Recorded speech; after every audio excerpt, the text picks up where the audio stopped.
तो दोस्तों आज मैं एक्सप्लेन करने वाला हूँ हाल ही में रिलीज हुई एक बहुत ही बढ़िया प्रॉपर सुपरनैचुरल हॉरर मूवी को, जिसका नाम है अवीजू या फिर ऑफरिंग। ये मूवी बहुत ही बढ़िया है, बहुत ही ज्यादा खतरनाक और बहुत ही डरावनी है। उम्मीद करता हूँ कि आपको ये मूवी जरूर पसंद आएगी। तो चलिए अब बिना किसी देरी के चलते हैं सीधा वीडियो की तरफ। मूवी की शुरुआत में हमको बताया जाता है किसी फीमेल डीमन के बारे में, जो कि 1st सेंचुरी से नियर ईस्ट और यूरोप में काफी फेमस है, जिसका जिक्र एमुलेट, स्टोरी और पेंटिंग्स में है, जिसका नाम अलग अलग लैंग्वेज और रिलीजन में अलग अलग है, लेकिन उसके नाम के साथ जुड़ने वाला उसका खौफनाक टैग सब जगह एक ही है, जो कि है द टेकर ऑफ चिल्ड्रन। खैर अब इसके बाद में हम देखते हैं योसेल नाम के एक आदमी को, जो कि बहुत परेशान था और कोई रिचुअल कर रहा था। साथ ही साथ वो कुछ भयानक भी कर चुका था, जिसको वो ठीक करने की कोशिश में था। और उसने क्या किया ये मूवी में हमको आगे पता चलेगा। उसकी बीवी उसके पास आती है और उसको कहती है कि वो ये सब ना करे, उससे उसे बहुत तकलीफ हो रही है, लेकिन वो उसकी बात नहीं सुनता और रात का एक सर्कल बनाकर कुछ चैटिंग करने लगता है। जिसके बाद ही एक छोटी लड़की उसके पास में आती है, जिसका नाम सहरा होता है, लेकिन वो नॉर्मल नहीं थी क्योंकि उसके अंदर से इवल वाइब्स आ रही थी। और वो योसेल से ये बोलती है कि वो ऐसा ना करे, जिस पर वो कहता है कि वो अब उसे और फेल्ट नहीं कर सकता।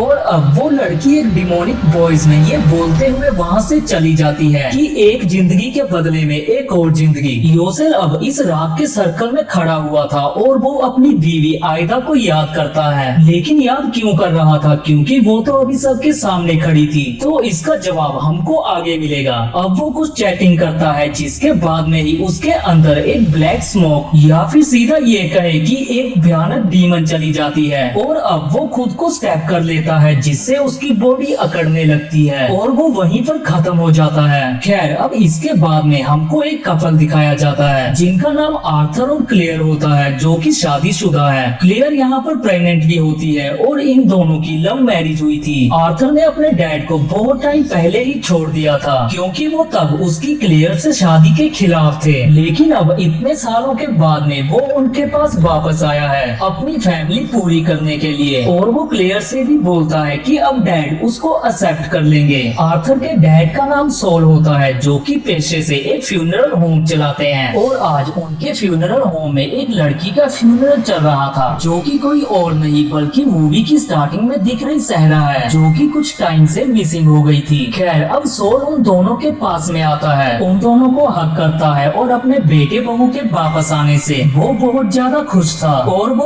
उन्हें खुले दिल से एक्सेप्ट और वेलकम कर लेता है। अब अगले सीन में सभी लोग डिनर कर रहे होते हैं और आर्थर को एक कॉल आता है, जिसे वो रिसीव करने बाहर जाता है। वहीं दूसरी तरफ सोल क्लियर से उसकी शादी में ना आने के लिए माफी मांगता है और अपने रिश्ते ठीक करता है। इधर हम आर्थर को कॉल पर किसी से बात करते हुए देख पाते हैं, तो हमको पता चलता है कि असल में उस पर कोई लोन है, जिसे एक्सटेंड करने के लिए उसे अपने फादर की गारंटी और उनकी प्रॉपर्टी गिरवी रखने की जरूरत है, और तभी उसका लोन आगे बढ़ पाएगा। और इसीलिए ही वो यहाँ पर आया है अपनी प्रॉब्लम्स को ठीक करने के लिए, ना कि अपने फादर से रिश्ते ठीक करने के लिए। और अगर बात करें कि वो इस दिक्कत में फंसा कैसे है, तो असल में वो एक रियल एस्टेट एजेंट होता है न्यूयॉर्क सिटी में, लेकिन आखिरी कुछ सालों से उसका काम सही नहीं चल रहा था, जिससे कि उसकी फाइनेंशियल कंडीशन थोड़ी ज्यादा खराब हो गई थी। बेसिकली वो फाइनेंशियली डिस्टर्ब हो गया था। खैर अब वो वापस से डिनर पर आता है और सभी लोग हंसी खुशी बात कर रहे थे। तभी हैमिश नाम के एक आदमी का कॉल आता है सोल के पास में, जो कि उसका असिस्टेंट और बहुत अच्छा दोस्त भी है। वो उसको बताता है कि एक नई बॉडी आई है, तो उसको उस पर काम करना है। और टीनेज में आर्थर भी सोल की हेल्प किया करता था, तो वो उसे भी अपने साथ ले जाता है। और बॉडी क्लीनिंग या फिर फ्यूनरल के लिए रेडी करने के इस प्रोसेस को मिटवा भी कहा जाता है, जिसका मतलब होता है गुड डीड। खैर अब वो लोग नीचे वाले फ्लोर पर ऑटोप्सी रूम या फिर बॉडी क्लीनिंग रूम में जाते हैं। और यहाँ पर जो बॉडी आई थी वो शॉकिंगली किसी और की नहीं बल्कि योसेल की होती है। जी हाँ, ये वही है जिसको हमने मूवी के शुरुआत में देखा था। सोल और हैमिश आपस में बात करते हैं कि ये जो केस है वो काफी अजीब लग रहा है, और कुछ हफ्ते पहले उन्होंने योसेल की वाइफ आयदा का भी फ्यूनरल किया था। और हैमिश बोलता है कि योसेल अपनी वाइफ से बहुत प्यार किया करता था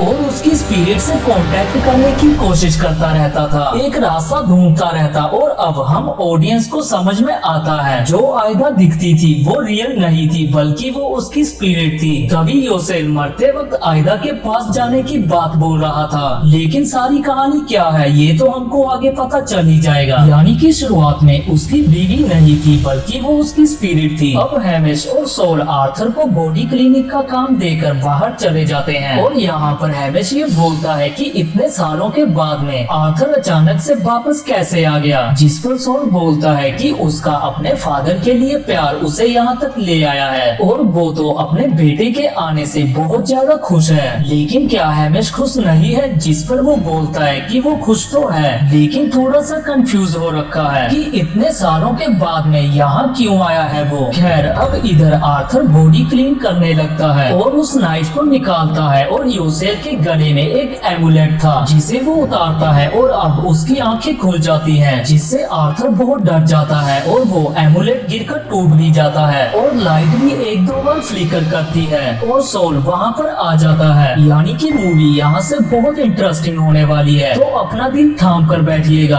आर्थर अब उस एमुलेट को वही ड्रेन पाइप में गिरा देता है, नहीं तो सोल उस पे काफी गुस्सा करता और अब सोल उसे जाकर सोने को बोलता है और खुद उस बॉडी को क्लीन करने के काम में लग जाता है। आर्थर उससे लोन के बारे में बात करने की भी कोशिश करता है लेकिन नहीं कर पाता और वहाँ से चला जाता है। सोल अब योसेल की बॉडी को देखता है और उस नाइफ को देखता है जिस पर कुछ उखड़ा हुआ था और सोचने लगता है कि योसेल ने किया क्या होगा और आखिर क्यों। इधर घर पर आर्थर को कुछ विस्पर सुनाई देती है जो कि बढ़ती जाती है और वो इससे काफी ज्यादा परेशान हो जाता है। लेकिन वो जो दस्तक होती है वो आवाज होती है, वो विस्पर ही होती है, वो अचानक से ही बंद हो जाती है और वो उसको इग्नोर करके सो जाता है। अब कुछ देर के बाद में क्लेयर की नींद खुलती है और वो वॉशरूम जाती है लेकिन रूम के डोर्स अपने आप ही ओपन होने लगते हैं और अब उसको कुछ अनयूजुअल लगता है और वो इसको इग्नोर करती है और रूम में आ जाती है। उसे क्लोजेट के अंदर किसी के होने का एहसास होता है और अब वहाँ से योसेल का भूत निकलकर उस पर हमला करता है और अब उसकी नींद खुल जाती है क्योंकि ये एक नाइटमेयर था, या फिर नहीं क्योंकि सुबह हो गई थी और वो बेड से उठकर जाती है तो हम उसकी जगह पर हल्का सा खून देख पाते हैं। अब सुबह से ही सोल उस नाइफ को लेकर बैठा हुआ था और वो उसको ध्यान से देखता है तो उस पर कुछ शब्द लिखे हुए थे जिनको वो समझ नहीं पाता। खैर वो रेब्स नाम के एक आदमी को कॉल करता है जिसे इसके बारे में ज्यादा नॉलेज थी और वो उससे इसके बारे में पूछता है तो वो बताता है कि ये एक एंशिएंट वार्निंग इंस्क्रिप्शन है जो कि किसी डीमन या फिर स्पिरिट को बॉडी में सील करने के काम में आती है, लेकिन ये बहुत पुरानी चीज है और अब किसी को ऐसा करना शायद आता नहीं होगा। जिस पर सोल पूछता है कि अगर किसी ने ऐसा किया हो तो क्या, जिस पर वो सीधा ये बोलते हैं कि अगर बॉडी पर कोई पेंडेंट या फिर एमुलेट होगा तो वो सील हुआ होगा, अदरवाइज इसका कोई भी मतलब नहीं है। और सोल ये बोल देता है कि पेंडेंट या फिर एमुलेट तो वहाँ पर नहीं था। इस पर वो कहता है कि फिर डरने की कोई बात नहीं है, लेकिन हमने वो एमुलेट देखा था जो कि गिरकर टूट चुका था। अब अगले सीन में एक बॉडी फाइनल रिचुअल के लिए यानी कि बेरियल के लिए जाती है जो कि सहरा की थी, जिसे देखकर उन लोगों को बहुत बुरा लगता है कि किसी ने उसके साथ ऐसा क्यों किया होगा और इस चीज के बारे में हमको थोड़ी देर में जरूर पता चलेगा। खैर अब सोल योसेल की बॉडी को फाइनल करके उसके चैम्बर में रख देता है और वहाँ से चला जाता है, लेकिन हम उस रिपोर्ट पर लिखे हुए शब्दों को बहता हुआ देख पाते हैं, मीन्स वो खुद ही खराब हो गए थे। अब हम देखते हैं क्लियर को जो कि घर पर फ्रूट पिक्चर को क्लिक कर रही होती है